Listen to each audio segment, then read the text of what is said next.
Good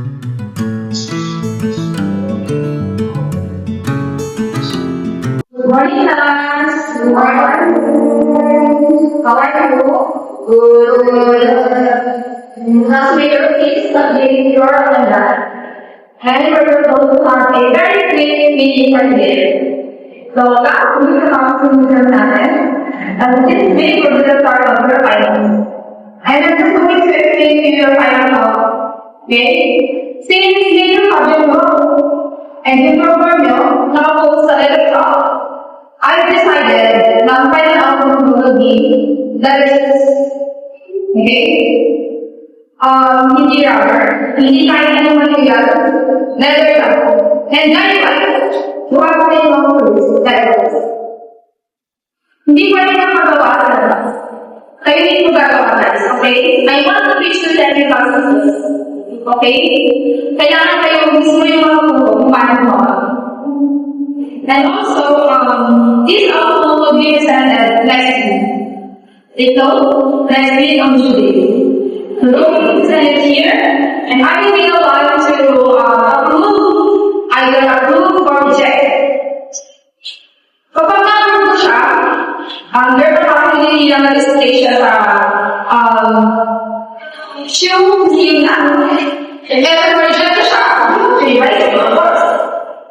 And anyway, lastly, before we go, have you already decided to go with the leader? Yes.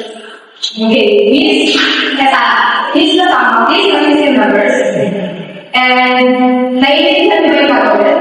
Yes. Any questions? Suggestions? If ever may questions kayo, feel free to message. Okay? Class dismissed, and you have time to gather our day. Thank you guys. Thank you. Guys, meron ba kayo kung magkagawin natin? Hello?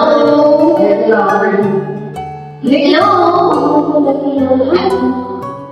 Hello, may I have your attention, please? Lisa? Bakit may kanya-kanya yung ginagawa? Nung fix na, di ba? Okay lang sa inyo ako gagawa, and sa akin lang yung rate mo. Hindi ba ba ito? Hindi, di ba? Okay.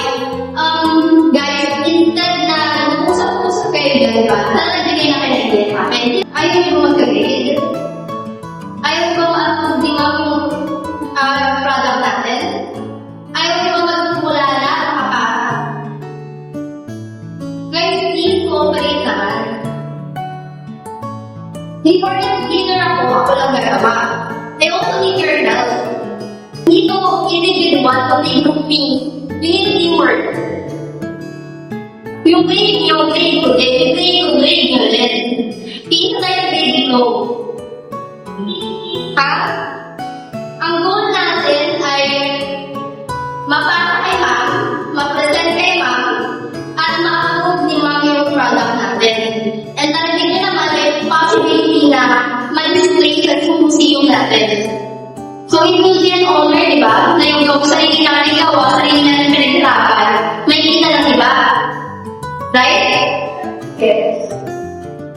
Sino sa inyo may alam kung saan makakabili ng materials? Doon mo po sa Talipul.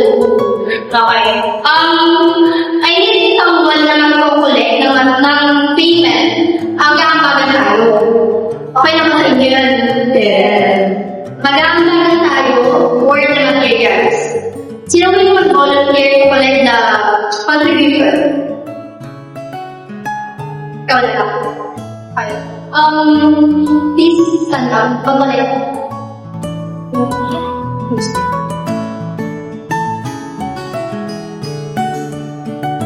After collecting each member's contribution, they immediately bought the materials needed to make a shoe. They used what they learned in their major subjects and worked together to finish it quickly. May ginagawa na tayo. Okay, ang gagawin na natin sa presentation, and then since may final product na tayo, ito na lang yung super-present natin kay Pam, and please be ready, okay? Everyone please prepare, and before the presentation, magkakaroon tayo ng meeting, okay? So, thank you so much everyone. I am so thankful na lahat kayo mag-cooperate, and I hope ang dami naman lahat sa teamwork na nagawa natin kasi it is such an honor na nagawa ng ganitong type of show with the teamwork, with our teamwork. So, let's go home and prepare ourselves for the best day. Okay? Thank you.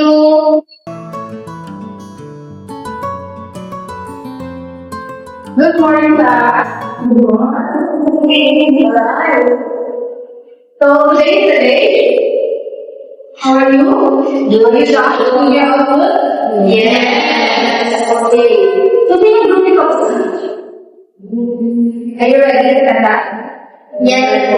Who's ready to stand? Tama. Hindi ka lang. Hindi ka lang. Zero. So we did.